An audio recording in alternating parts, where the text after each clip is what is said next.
After the House Oversight Committee testimony of a former business partner of Hunter Biden did not live up to the Republican hype, Fox News host Laura Ingraham decided, nah, who cares about the evidence, really?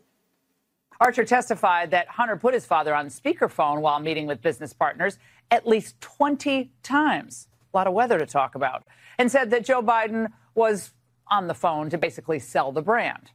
Now, no one should really get hung up, as sometimes Republicans are wont to do, on whether sufficient proof exists to convict Joe Biden of a financial crime. That's irrelevant here. Okay, so one question, right?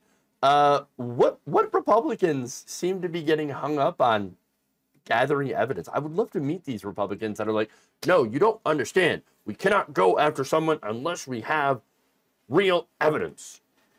Because I really haven't seen any, at least on Fox News, okay? There's another way to say this, by the way.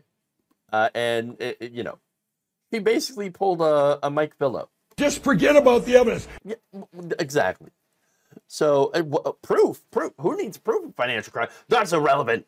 Really? Is it? If you're going to make allegations, you might want to have something to back it up. It's kind of important, right? Oh, what am I saying? Of course, we're talking about Republicans here. You don't need the evidence when you can just keep making baseless allegations because Republican voters will believe you.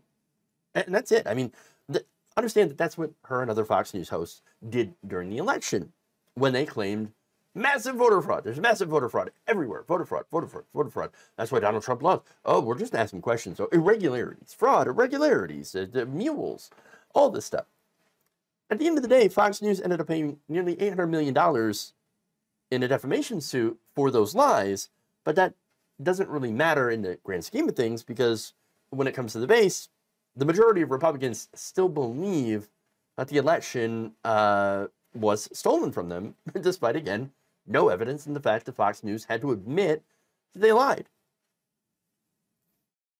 So there's no admission it's going to change the mind of Republicans when it comes to Joe Biden. And when it comes to him taking an alleged bribe from Burisma, you're not going to change their minds because they don't believe in reality. They want to believe it's true so badly that they are willing to ignore reality. They also ignore the fact that Trump's kids did far worse than Hunter Biden, who was selling the illusion of access to his father, which again, selling the illusion pretty much means that you don't actually have real access, or they won't have real access. Now, Trump's daughter Ivanka, however, did have access to, for example, Chinese President Xi Jinping. She used her position to gain special trademarks for her personal brand, for her business. You also had Jared Kushner using his position in the White House, something Hunter Biden never had. Hunter Biden never had a position in the White House. And when he left office, by the way, Kushner got $2 billion from the Saudis after basically spending 4 years kissing Mohammed bin Salman's ass. So they made millions of dollars from their connections while serving in the White House. So, I mean, when it comes to the corruption, there it is. And yet, when Ingraham says, if Biden had any brains, he would never have wanted the funds to go directly to himself, really? Then why the bribery allegations? It would have been better if it all went to his son or brother or anyone in his family, as long as it went to a Biden. But, okay, but that's literally what happened under Donald Trump.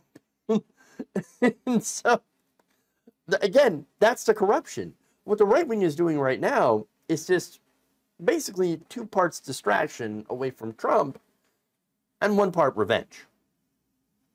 And so for that, for the GOP's plans, she is pretty much right when it comes to having actual evidence of real crimes. For them, it's irrelevant.